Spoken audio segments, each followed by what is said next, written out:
What up? So good to see you. What's up, Miss Molly? What it do, sir, Brother Noomsy? Brother Noomsy. Brother Noomsy. over there with that mohair, that mohair cashmere over there. I see that blend. You can't hide that smoney. There we go. There we go. There we go. Bart, is Arizona the best team in the NFL? Not even close. Listen, they're a good football team. They're a team that are on the precipice, right? Their window is opening, but the best team, that's hard to say because in this league, experience matters. And right now, it's all sunshine and roses. And they won't have another test until they play the Rams for the second time. But the real test is against, yes, the Dallas Cowboys in Week 17. When you talk about them going against a full team, listen, it's not who you play, it's when you play them. And they've lucked out, right? They played Tennessee earlier. Tennessee is a much different team now, right? They played the San Francisco 49ers. They've been banged up. They played Cleveland without their two outside tackles. It is important for them to start, shoring things up and get experience. We know when you get into the playoffs, it's a totally different game, right? It's a much faster game. It moves faster, and it's about, the cream rises to the top in November, December. Hold on, pause. Look at me.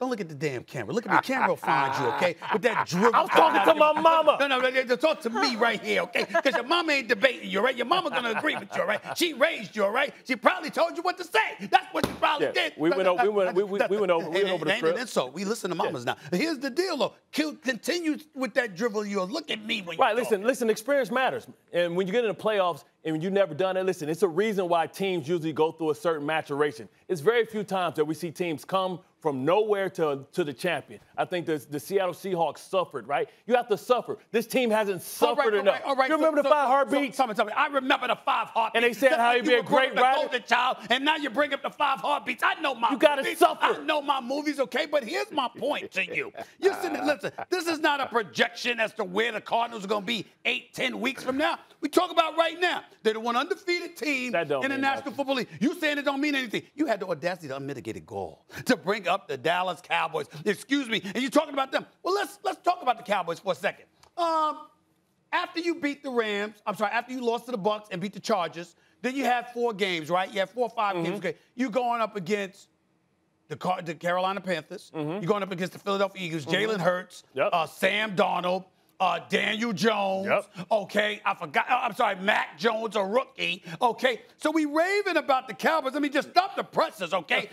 So you're gonna talk about the Arizona Cardinals, but you just gonna throw that out about the Dallas Cowboys and just you hear the swag. By the way, you got Arizona. They've scored over 30 in 6 of their 7 games. The only game they scored under 30 was the 17-10 win over San Francisco. They beat Cleveland. They beat San Francisco. I'm sorry, I got to look at who else they beat. I forgot who they beat last week. They beat the Rams. They beat the Rams. They destroyed the Rams. I got Kyler Murray balling out. He's an MVP candidate. A.J. Green has been resurrected. We thought he was done. He is not done. Zach Ertz, they picked up Zach Ertz. They still got D-Hop. They got an opportunistic defense. They undefeated. And you go sit here and say, oh, you know what, it's not even close. Well, who the hell is the best team in the NFL by far, since it's not even close, Bart Scott? Who is that person? That's in the NFC. It's the Tampa Bay Buccaneers. Experience matters. They're going to get healthy, and they understand how to win in crunch time. You understand that experience matters, Stephen A. Listen, you understand also that style makes fights.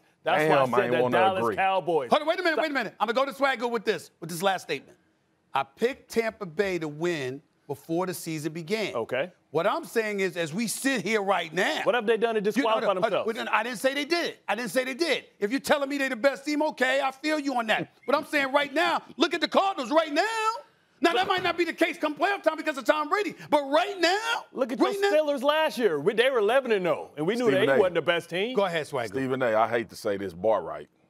First of all, you don't hate to say it. Stop lying. You actually love saying that. You actually love saying it. He right. I don't like always agreeing with Bart either. Bart is my other nemesis outside of you, by the way. Okay? But here's the thing. It's Tampa, man.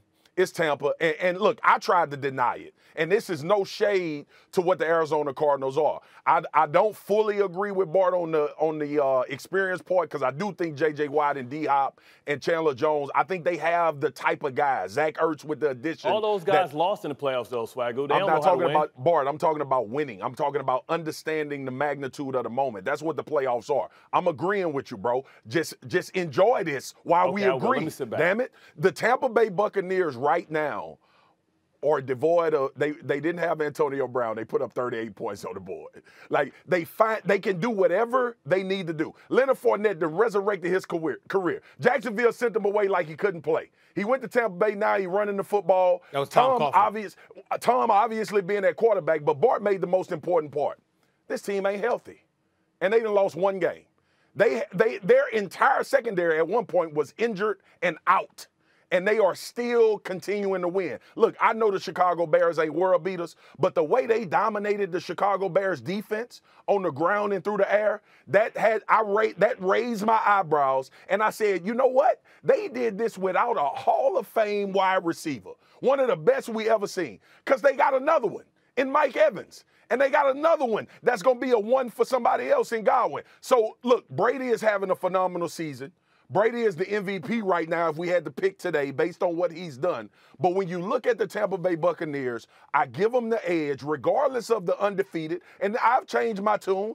Regardless of being undefeated with the Arizona Cardinals, I'm going to bet on Tampa's one, like Bart said, experience, but also they probably the most talented offense in the league when they get everybody back. Well, listen, and it took me a long time to come to that conclusion. But they absolutely are with a 44-year-old quarterback. I have no problem. Listen, I'm the one that didn't play in the NFL. Y'all did. I get it. And I'm not trying to question your football knowledge. I understand y'all know what the hell y'all talking about. That's why y'all on the show with me. The point that I'm trying to make to you, however, is this. Y'all are talking about the postseason. I'm talking about week 7.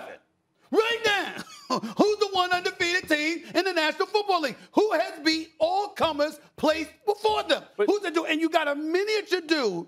We would be talking about even more if it were not for Lamar Jackson. Because this brother, what he could do with his wheels. How the hell you gonna get his dribble when you the one bring up strength of schedule all the time? Excuse me. Thanks for watching ESPN on YouTube. For live streaming, sports, and premium content, subscribe to ESPN+.